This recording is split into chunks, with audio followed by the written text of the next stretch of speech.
Salut la compagnie, c'est Jules Melon et aujourd'hui dans un procédé critique, immense morceau, puisque je vais vous parler du très attendu gros blockbuster de ce début d'année 2024, le fameux Dune deuxième partie, suite donc de la première qui était sortie il y a 3 ans, toujours réalisé ici par le Québécois Denis Villeneuve et avec de retour au casting, parmi les personnages déjà présents dans le premier opus et qui ont survécu, Timothée Chalamet dans le rôle de Paul Atreides, le héros, hein, évidemment, peut-être Messi, mais est-ce si simple? On va en parler.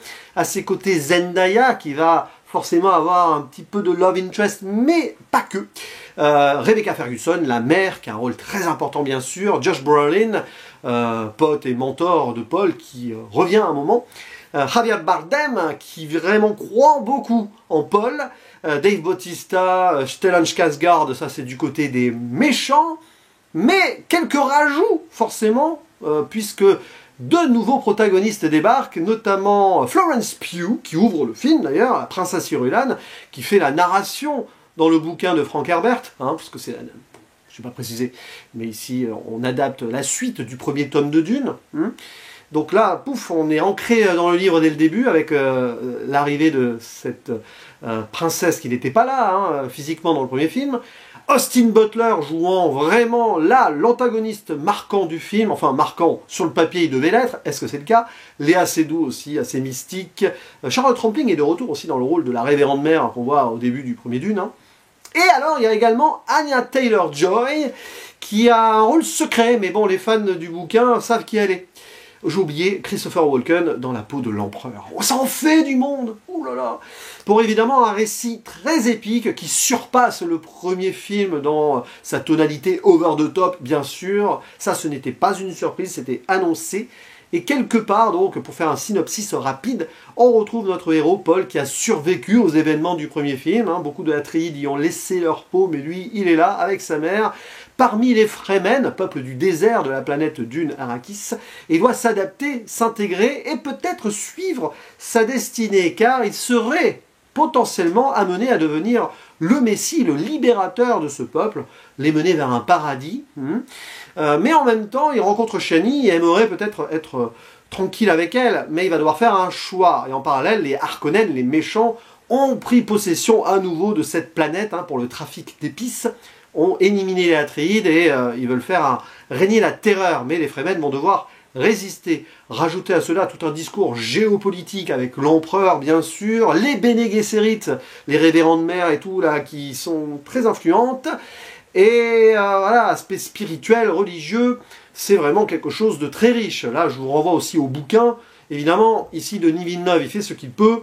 Il le fait peut-être bien, on va y arriver, mais dans l'écriture, évidemment, de Frank Herbert, c'est extraordinaire. Voilà, j'en profite pour donc les conseiller, au moins donc les 2 premiers tomes que j'ai lus.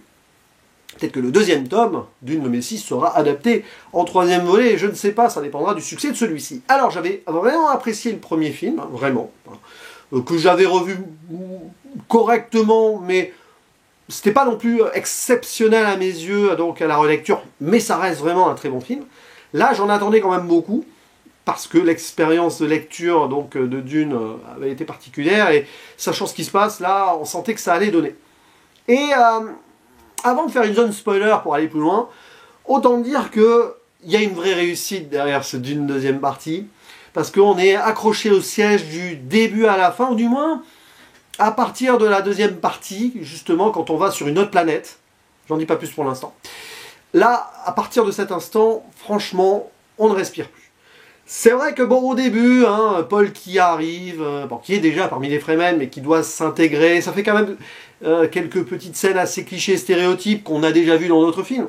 Rite d'initiation, il est un peu moqué à droite à gauche, mais d'autres le croient vraiment en tant que libérateur potentiel. Donc il y a 2 camps parmi les Fremen, et c'est compliqué pour lui, et puis il y a la romance potentielle, etc. Mais très vite ça va prendre en ampleur, et c'est nécessaire d'avoir ce moment, on va dire, pas de flottement, mais assez léger, pour construire petit à petit les enjeux et faire en sorte que Paul, à un moment, là, va vraiment être face à son destin, et ça va être très douloureux, potentiellement, surtout avec sa mère à côté, qui suit aussi sa propre voie en tant que Bene Gesserit, et bien sûr, le fanatisme autour, ça j'y reviendrai, le fanatisme étant représenté par le personnage de Javier Bardem. et Shani qui s'oppose à ce fanatisme. Il y a des trucs très intéressants là-dessus dans les thématiques. Mais après, oui, il y a la guerre hein, qui s'installe petit à petit, les affrontements et le côté spirituelo-religieux, politique, qui commence vraiment, quand on arrive à présenter enfin donc l'antagoniste, à s'épaissir, et il se passe quelque chose de très fort. Denis Villeneuve, il développe enfin son cinéma, j'ai envie de dire, même s'il le fait aussi au début, hein, avec ses plans habituels, quand les enjeux sont placés. Et on va dire que le cœur du film, jusqu'à la quasi-conclusion, avec un petit truc là qui pille à la conclusion, là il y a vraiment quelque chose de très fort. Denis Villeneuve réussit donc à nous impacter par rapport à l'architecture, à l'ambiance, l'atmosphère, les lieux, hein, l'idée de grandeur aussi. On va pas forcément y passer 2 heures dessus, mais les verres, c'est impressionnant. Et puis c'est un build-up, c'est-à-dire qu'on les voit un peu sous la sable, et puis à un moment on va les voir, quoi. Malheureusement, il y a une affiche qui despoil un peu, c'est presque dommage en fait, parce que il prend son temps là-dessus pour faire monter la sauce. Et pareil avec les vaisseaux, tout cela. Et à un moment, les personnages qui nous sont présentés, il y a une cruauté, il y a des dualités, il y a des trucs très passionnants, j'ai envie de dire. Alors évidemment, ça peut être rushé par moments, parce qu'il faut que ça soit quand même dans le cahier des charges, un blockbuster hollywoodien, et que ça dure 2h46, ça aurait pu durer 3h30. Ça aurait pu vraiment avoir la grandeur en tant que durée d'un film style Seigneur des Anneaux. C'est dommage presque hein, qu'on soit en dessous des 3 heures, quand on sent qu'il y a 2-3 trucs qui sont rushés. Mais purée que c'est intense. Vraiment. Hans Zimmer, voilà, il habille cela presque de façon cliché, en mode épique. Sa BO, bah, il y a des thèmes qui sont repris du premier film. Mais ça passe, quoi. Voilà. Même si je sais qu'il va y avoir des détracteurs à ce niveau-là. Ce qui est intéressant, c'est surtout que Villeneuve, il prend son temps, hein, dès qu'il le peut, pour nous approfondir les personnages. Alors, pas autant que dans le bouquin, mais ça suffit quand même, là, sur le plan du cinéma, il y a des trucs qui sont passionnants. Et du coup, ces protagonistes sont très bien campés par des acteurs qui, quelque part, se révèlent un petit peu. Timothée Chalamet, il grandit aussi dans sa carrière. Là, il y a dans la deuxième partie du film quelque chose qu'on n'a jamais vu en lui avant, du moins dans ce procédé-là. Il a fait quelques films underground intéressants, hein, qui ont moins marché, mais où il y avait un petit peu de noirceur en lui, ou quelque chose de sombre. Mais là, oui, quand il devient le leader, hein, sans en dire plus, et qu'il fait face à son destin, en doutant peut-être, il y a quelque chose qui est potentiellement douloureux, mais qui montre que c'est quelqu'un qui a du charisme. Et là, ce charisme à lui, qui colle bien au personnage de Paul, qui reste quand même aussi un enfant et un humain avant tout. Mais Zendaya, je suis pas ultra fan, mais elle a ce regard, elle a cette conviction qui fait que son personnage, oui, va s'opposer à pas mal de trucs. Et je trouve que là, Villeneuve, il a pris un petit parti pris, sur lequel je reviendrai dans la zone spoiler. Rebecca Ferguson, très bien. Javier Bardem, bon, on le fait presque avoir ce rôle de comic relief parce qu'il est fanatique. Alors, ouais, je veux bien qu'on tourne légèrement en dérision le côté folie des fanatiques. C'est intéressant. Mais par moments, c'est peut-être trop forcé et bon, peut-être que j'y reviendrai après, je ne sais pas. Et du côté des méchants, Austin Butler, c'est quand même un extraordinaire acteur en devenir, je le dis. C'est presque dommage qu'on le voit pas suffisamment, mais il y a tout un pan du film qui est destiné donc vraiment à son iconisation. Mais qu'est-ce qu'on en fait après de lui? Ça, c'est un autre débat. Batista, il est très bon en mode enfant colérique qui pète un plomb et qui est un échec absolu. Bon, Skarsgård, on le voit mieux dans le rôle du baron, horrible baron, cruel, là, les Harkonnen. Hein. La façon dont on représente la planète Harkonnen est extraordinaire. Hein. Gilly Prime, là, on est dans un aspect esthétique absolument fou. Léa Seydoux, Christopher Walken, on les voit pas beaucoup, mais ça marche. Donc, très bien. Florence Pugh aussi. Et bien sûr, l'aspect esthétique, là, le film avec ses vaisseaux, presque limite, j'aurais aimé en voir un peu plus. Mais le vaisseau de l'Empereur, par exemple, est très intéressant au niveau sphérique miroir, là. Bien sûr, les Harkonnen, le monde des Harkonnen. Moi, j'ai envie de dire, tout ce passage sur la planète Gilly Prime, on nous présente Fedrota, donc le méchant, joué par Austin Butler, c'est waouh. Alors, ça peut paraître un peu stéréotypé, cliché, en mode, on nous met vraiment en mode Troisième Reich, oui je le dis, noir et blanc, parce qu'on passe au noir et blanc et on voit presque, ça fait très artificiel, c'est un monde très voilà, fantomatique, artificiel, et même dans la foule, on voit que c'est des CGI, c'est le seul moment où on voit que c'est des effets spéciaux, ils sont pas forcément extraordinaires, mais c'est voulu je pense, pour représenter le côté très robotique et sans âme de ce monde-là. Donc c'est pas idiot, le moment où il y a une arène et il se passe un truc, c'est un parti pris esthétique très étonnant qui est complètement en opposition avec ce qui se passe sur Dune, où c'est très organique, hein, sablonneux, avec le soleil, avec beaucoup de détails, même minimes et tout. C'est volontairement ici, évidemment, le contraste ultime que Villeneuve a voulu porter. Ah, les moments aussi avec l'empereur, hein, ça fait un peu culture asiatique aussi à ce moment-là. On aurait aimé en voir un peu plus, mais c'est quand même bien travaillé également. C'est plus en huis clos. Et voilà, donc sur ces aspects-là, la photographie, évidemment, aussi, qui est remarquable. Le travail sur le son, tout y est. Un peu plus encore mieux, je pense, que dans le premier film, y compris les costumes. Il y a des trucs assez étonnants, hein, à certains moments également. Et c'est une vraie réussite sur ce point. Après, il peut y avoir des défauts, j'ai envie de dire. Donc ce début, quelque chose un peu rushé vers la fin, mais pour ceci, je vais être obligé d'aller en zone spoiler. Parce qu'après tout, hein, ça sert à rien de tourner autour du pot. Donc là, vous avez vu le film, vous vous en fichez, vous connaissez le bouquin, et avant de voir le film, vous voulez voir un petit peu ce qu'ils en ont fait, hein, c'est possible, hein, parce que finalement, c'est un film qui se voit en connaissant l'histoire si on a lu le livre, mais il peut y avoir des surprises. Moi, ce qui m'a passionné dans le film, évidemment, c'est cette construction, qui est dans le livre aussi, mais de cette destinée qui fait mal. Puisque Paul est donc destiné à devenir donc, le Usul, le Lisan al-Gaïb, Quidat Saderak, enfin tout ce que vous voulez, l'ultime messie, peuple du peuple, donc Fremen, qui pourrait libérer, mais aussi manipulé hein, génétiquement depuis générations hein, par les Bene Gesserit, qui est une véritable secte matriarcale derrière, qui tire les ficelles. On voit même le personnage de la révérende mère, qui est la vraie leader autour de l'empereur, parce qu'il se fait avoir l'empereur, hein, vraiment. C'est une marionnette.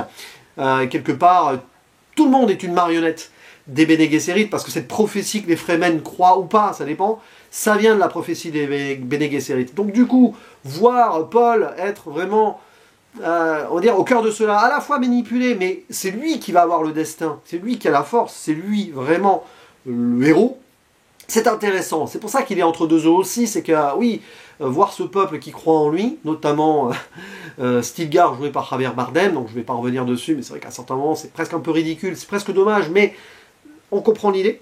On veut vraiment dénoncer le fanatisme religieux ici, donc on le fait. Peut-être qu'on ne le fait pas suffisamment avec les Bene Gesserit à côté, peut-être que ça sera poussé par la suite, mais j'en sais rien. Mais voilà, mais en même temps, il doit, ouais, côté romance, et Shani, femme forte, qui veut, elle, libérer son peuple de l'esclavage, mais parce qu'elle pense que cette prophétie réduirait toujours les Fremen à l'esclavage, avec cette fausse liberté, le faux paradis vert qui serait prédit donc, par cette prophétie. Parce qu'au final, libérer les Fremen, oui, voilà, sortir du joug de l'épice qui pourrait être détruite, afin de remettre de l'eau, hein, l'aspect écologique sur Dune, ces visions qu'on voit, certes, mais malheureusement sous la domination quand même de quelqu'un qui risque de devenir un dieu incontrôlable. Parce que Paul, pour le moment, là, si on s'en tient à la fin de ce film, il va les mener à la guerre sainte, donc devenir celui-ci potentiellement, malgré tout. Parce que oui, Paul fait le choix finalement de son destin, plutôt que de Shani, qui laisse de côté. Et la mère, elle pousse hein, derrière, parce que la mère, Rebecca Ferguson, jouée par, Dame Jessica, du coup, elle aussi va devenir une révérende mère, étant Bene Gesserit, elle va devenir la chef spirituelle des Fremen, boire l'eau de la vie, c'est très intéressant ça. Et éveiller en elle l'enfant qu'elle porte, ben oui, la petite sœur de Paul, qui sera donc interprétée, je dis bien sera, mais elle est déjà là, probablement dans le troisième volet, s'il a lieu, par Anya Taylor-Joy, dont on voit des visions futures. Et le fœtus déjà influe, grâce à l'eau de la vie qui vient du verre, dans cet aspect abomination des Bene Gesserit qu'elle a en elle. Et les Bene Gesserit reprennent le dessus sur la prophétie à la fin, au final, pardon. Donc tout ce qui se passe autour de Muad'Dib, Usul, Quidat Saderak, donc Paul avec les Fremen, c'est les Bene Gesserit qui tirent les ficelles. On en revient à ça. Donc le fanatisme religieux au sens large, tout cela fait qu'on arrive à cette guerre sainte voulue à la fin et qui sera déclenchée et dont on verra probablement certains atours dans le troisième volet s'il a lieu. Et moi c'est ça qui m'a intéressé parce que à la fin, Denis Villeneuve décide de changer quelque chose par rapport au bouquin. Dans le livre, la petite sœur naît, elle a une croissance précoce parce que c'est un peu l'abomination et tout, et enfant elle tue le baron. Ici le baron il est tué par Paul. Paul, ça va être quand même celui qui va être le vengeur ultime, qui va déjà, en tuant le baron, montrer qu'il va devenir potentiellement l'antagoniste malgré lui. C'est intéressant de faire de lui cela, parce qu'il se venge par rapport au père, un peu comme Gurney qui va tuer Rabban, hein, l'enfant fou, pour se venger de la mort de Leto. Tout ceci est intéressant. Par vengeance, on accepte l'idée de faire cette guerre sainte. On accepte ce destin et de devenir un leader qui, certes, libérateur sur certains points, mais qui va devenir autoritaire et une forme de dictateur prophète. Et donc c'est Paul qui fait cela. Et à la fin, ça c'est intéressant, je trouve. Parce que du coup, bah, on verra la petite sœur plus tard. Elle aura un rôle très intéressant, très certainement. Mais, parce qu'elle guide indirectement certaines choses, hein. Mais donc à la fin, tout le monde se prosterne, même l'empereur, devant le nouvel empereur Paul, qui ne va pas être reconnu par les autres maisons, donc guerre sainte, hein, c'est comme ça que ça se termine. Mais il y en a une qui résiste. Alors il y a Irulan, la future épouse, bien sûr, là, jouée par Florence Pugh, qui est là, bon, ok. Et Shani, d'ailleurs, les deux là qui sont face, il va y avoir une belle rivalité, parce que l'une sera, normalement, est censée être la concubine, l'autre l'épouse officielle, mais là, vu comme il y a un changement, je ne suis pas sûr que ce sera ça dans la suite. Parce que là, ouais, Shani, elle suit son propre chemin, je trouve. À la fin, le dernier plan est sur elle, c'est elle l'héroïne. Et là, il y a quelque chose de marquant, hein, sur le regard, sur le fait qu'elle appelle à un verre, qu'elle est la seule à être libre et libérée dans le désert. C'est la seule Fremen qui choisit la voie de la liberté ultime, seule. Et là, je pense que Denis Villeneuve, s'il fait ce troisième film, il va varier pas mal de choses. Déjà, il y a tout un truc qu'on peut raconter avant le début du troisième bouquin. Enfin, du deuxième bouquin, qui serait le troisième film, hein, la guerre sainte et tout. Je pense qu'on va voir plutôt Shani en opposition, pas forcément la concubine de Paul. Et ça va peut-être mener donc à un troisième Dune, et donc le Dune le Messie, très différent du livre. Certains points très différents en tout cas. Et là, je pense que Denis Villeneuve, il assume l'idée qu'il y a deux héros dans le film, surtout à la fin. Shani, qui suit vraiment la liberté, et Paul, bah, qui a suivi son destin, mais qui devient vraiment le meneur de la guerre sainte. Donc le nouveau potentiel dictateur-empereur qui sera probablement sanguinaire, et je pense beaucoup plus méchant encore qu'il pouvait l'être dans les écrits d'Herbert, dans la suite. À suivre, enfin méchant, va être un vrai antagoniste. Donc voilà, c'est tout ça qui est très intéressant. Évidemment, il y a des choses qui sont passionnantes. Là, je vais pas forcément revenir dessus, mais il y a des scènes, voilà, quand il chevauche le verre, quand il finit son initiation. Donc ce fanatisme-là, qui monte, qui est presque dérangeant. L'eau des morts, à un moment aussi, qui donnera la vie à la planète. Donc vous voyez, ce paradis vert qui est promis, il vient de la mort quand même de tous les Fremen d'avant. Il y a toute une idée là-dessus. Les visions cauchemardesques ou pas de l'avenir, passé, avenir, tout se mélange, et la révélation aussi à la fin, mais ça c'était dans le livre. Comme quoi, Atréide, Paul Atréide, parce qu'à la fin il redevient Atréide, et ça c'est intéressant. Paul le Fremen, qu'il était, apprend qu'il est un Harkonnen aussi, et il décide de redevenir un Atréide à la fin. Tant et si bien que quand il devient l'empereur en finale, il est à la fois Fremen, Atréide, duc d'Arrakis, et Harkonnen, puisqu'il décide de se comporter comme un Harkonnen, il le dit clairement, pour arriver à ses termes, à ses fins. Donc il est tout. Paul, c'est l'ensemble à la fin. Et en étant tout et son contraire, vous imaginez ce que ça peut donner. Et ça, c'est très intéressant. De montrer ici la montée d'un potentiel prophète dictateur, empereur, parce qu'il veut englober tout le monde. Sauf qu'en étant tout le monde, il va peut-être prendre des décisions qui ne vont pas être les bonnes. Donc tout ceci va promettre, je pense, pour potentiellement une suite. Je ferme la zone spoiler, pas grand chose de plus à dire. Si ce n'est que j'aurais pu insister quand même, c'est vrai, j'avoue, bon c'est pas grave, sur le fait que, ah si, je reviens à la zone spoiler, c'est pas grave. Dommage pour Feyd-Rautha. Parce que la façon dont il est iconisé sur sa planète, en mode jeu du cirque extraordinaire, là, très bon Austin Butler, vraiment. Ok, super, très intéressante, intense. Mais à la fin, on sent que Denis Villeneuve ne s'intéresse pas au combat final avec Paul, au fait qu'il prenne la place de son cousin, etc., le baron. Tout ça, on sent que Denis Villeneuve, il s'en fiche, il veut montrer Paul qui devient vraiment le messie, potentiellement antagoniste, et Shani qui se libère, c'est ça qui l'intéresse. Et du coup, le combat final, il est rushé. Et Feyd-Rautha disparaît de façon très peu marquante, comparativement à son iconisation antérieure. C'est presque dommage. Et c'est là qu'il manque des choses, je pense. Il y a des trucs, on a des ellipses aussi à un moment dans le film, après que Paul ait chevauché le sable, là, très vite. On en arrive quand il retrouve son pote Gurney. Bon, il y a des petits trucs comme ça qui sont très très vite accélérés. C'est pour ça qu'il manque bien 35-40 minutes au film, je pense. Mais bon, c'est comme ça. Voilà. Je fais un zone spoiler pour donner un avis final. Est-ce que ce Dune deuxième partie est meilleur que la première? Oui. Parce que plus abouti, plus intense.